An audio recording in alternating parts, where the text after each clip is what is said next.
আসসালামু আলাইকুম। আমি মোহাম্মদ জাহাঙ্গীর হোসেন। আমার নতুন ভিডিওতে সকলকে স্বাগত জানাচ্ছি।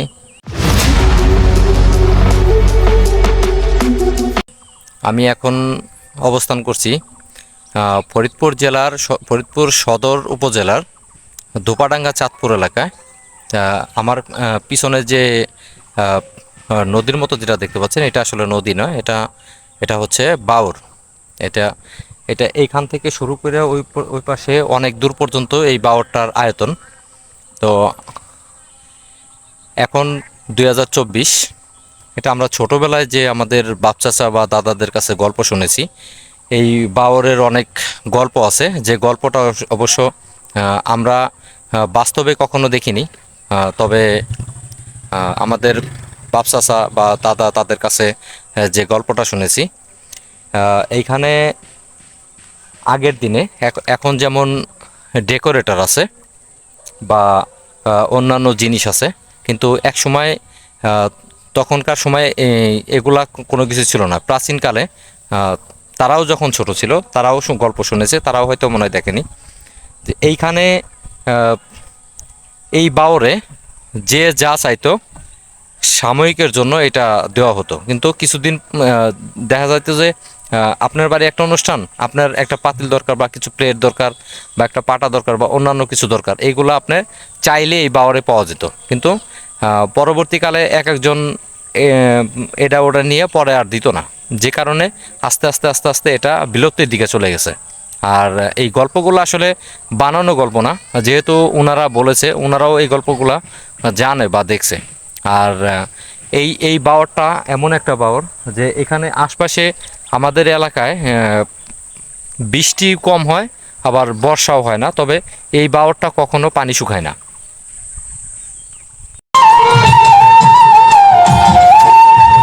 এই বাওরটা এখানে ক্যামেরায় যতটুকু দেখতে পাচ্ছেন, এটা হচ্ছে এই মাথা থেকে এই মাথা পর্যন্ত জায়গা কম, কিন্তু আপনার এই সামনের দিকে এখান থেকে আরও অনেক দূর পর্যন্ত এই বাওরের সীমানা চলে গেছে। এখানে এখন দেখা যাচ্ছে এখানে পারজাক দিছে বা ইঞ্জিন চালিত নৌকা আছে। এই নৌকাগুলো নিয়ে এখান থেকে বিভিন্ন লোক ঘোরাফেরা করে। এখানে আর একটা কালেকশন আছে, এই পাশে এটার বাওরের পূর্ব পাশে কিছু পুরানো স্থাপনা আছে, যেটারে এখানকার লোকের মানে আগে থেকে বলা হতো অন্ধকূটা। এই অন্ধকূটায় থেকে বাওরের এক সময় ভিতর দিয়ে লিঙ্ক ছিল, মানে সুড়ঙ্গ ছিল, যে সুড়ঙ্গ দিয়ে হয়তো যারা এখানে প্রাচীনকালে বসবাস করতো, ওনারা এই সুড়ঙ্গ দিয়ে এখানে যাতায়াত করতো। তো ওই যে যেটা বলেছিলাম যে এখান থেকে অনেক কিছু পাওয়া যেত, কিন্তু কালের বিবর্তনে মানুষ যখন এখান থেকে একটা জিনিস পাওয়ার পরে দিত না, তার কিন্তু ক্ষতি হতো, কিন্তু সে কিন্তু এটা না দেওয়ার কারণে আস্তে আস্তে এটা হারিয়ে গেছে।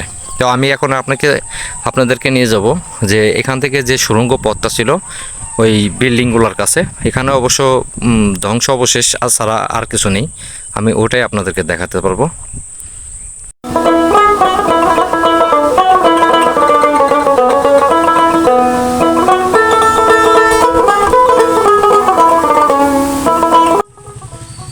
এটাই হচ্ছে সেই প্রাচীনকালের স্থাপনা, যে স্থাপনা এখন আর কেউ এখানে বসবাস করে না, তবে এটার পাশে যারা আছে তারা অনেকে বসবাস করে। এইখান থেকে এই এই বিল্ডিংটা প্রায় 400 বছর 500 বছর পুরানো, এটা তারও বেশি হবে। এই যে খালি জায়গাটা, এইখানেই সেই অন্ধকূটার বিল্ডিংটা ছিল, যেটা ভেঙে ফেলা হয়েছে। কারণ হচ্ছে এই বিল্ডিংয়ে সবাই এসে আন্ডারগ্রাউন্ড দিয়ে প্রবেশ করার চেষ্টা করেছিল, কিন্তু সবচেয়ে বড় কথা হলো যে যেটা দিয়ে প্রবেশ করার চেষ্টা করেছিল, অনেকে হয়তো দুর্ঘটনার কবলে পড়তো, ভিতরে কিছুই দেখা যেত না। এই যে দেখেন আমার সামনে যে বিল্ডিংটা দেখতে পাচ্ছেন, এইটাই হচ্ছে এটার আর একটা স্থাপনা।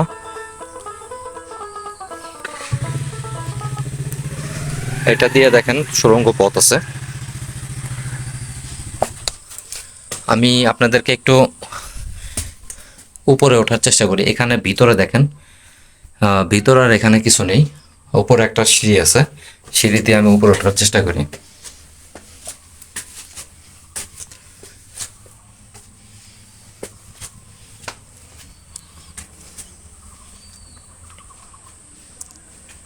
এই যে দেখতে পাচ্ছেন, কি অবস্থা, জরাজীর্ণ অবস্থা। এখানে আপনারা কারো কাজটা দেখলে বুঝতে পারবেন যে এটা কত আগেকার ছিল। ছোট ছোট টালি ইট দিয়ে এই বিল্ডিংগুলো করা ছিল, দেখেন।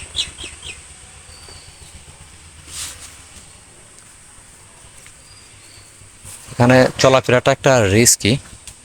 উম্মত, আসো ভিতরে আসো।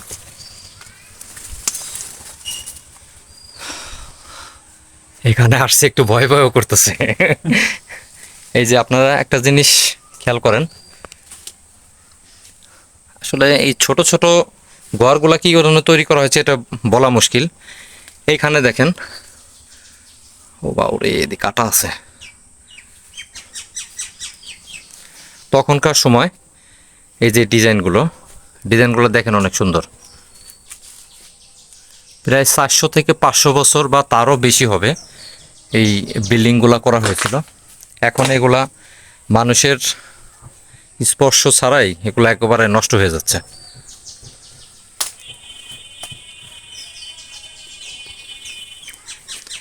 এগুলা হয়তো এক সময় এখানে হিন্দুরাই বসবাস করত। দেখেন এই জিনিসগুলা এখনো অনেক সুন্দর আছে।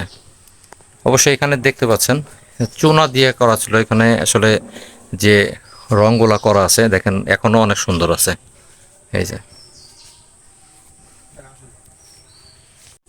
আসলে এই স্থাপনাটা আমার গ্রামের বাড়ি থেকে 4 কিলোমিটার দূরে হবে। আপনারা দেখতে পাচ্ছেন এখনো পিছনে দেখেন এই স্থাপনাগুলো একেবারে অনেক সুন্দর আছে। এই যে এই পাশে দেখেন আগেকার যে রং করা ছিল এই অবস্থায় আছে।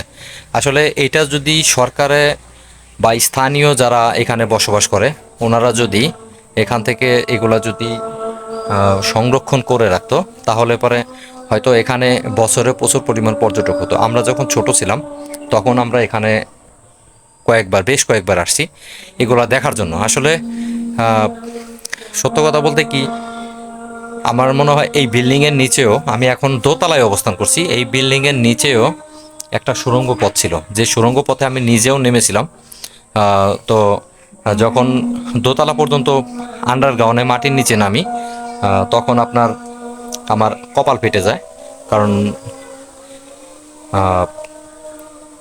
কি বলে, আলোকিত মানে আওলা ধরায়, আমাদের এলাকায় যেটা বলে আপনার পাটকুড়ির মাথায় আগুন ধরাইয়ে আমরা নিচে নামার চেষ্টা করেছিলাম, কিন্তু আসলে দুঃখের বিষয় আমরা নামতে পারিনি। কিছুক্ষণ নামার পরে ওটা বন্ধ হয়ে যায়। আর এতটাই অন্ধকার ছিল যে আজও পর্যন্ত এটার সত্যতা কেউ করতে পারে না, বের করতে পারে না। এই যে এখান থেকে কিভাবে সুড়ঙ্গ পথে বাওয়ারে যাওয়া যায়।